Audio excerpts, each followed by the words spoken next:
Want to show you this now. That empty pedestal is the reason why you'll see police and protesters in Dallas tomorrow. The group This Is Texas Freedom Force will rally at Lee Park to protest the removal of the Robert E. Lee statue. About 300 people are expected to show up, and they're not the only ones who are upset. Tonight, a Texas lawmaker is calling out the city of Dallas. He wants to pass a law to protect Confederate monuments. Jobin Paniker reports. Even when it is not there, it is an attraction. Behind the gates, people took pictures. Some even brought family. At the end of the day, we won.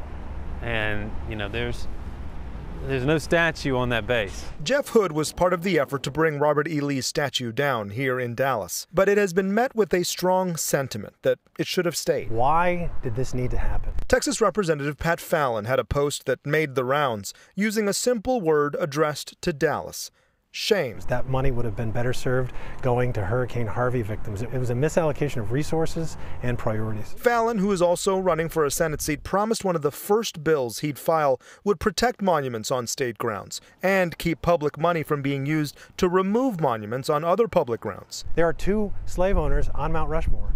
Is Mount Rushmore going to be dynamited? At some point, we have to draw a line in the sand. On Friday, the task force designed to address the issue met.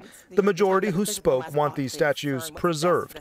Jeff says that is counter to the message of unity Dallas keeps touting. To me, the only reason these statues exist is because of racism. They were built at a time in order to encourage white supremacy. Fallon says only if a special session is called can he bring up his bill as a representative, but is adamant somehow, some way, what he calls the majority voice will be heard. This bill will be fought for, and hopefully this bill will be passed. Rallies are planned here Saturday because neither side is giving up this fight.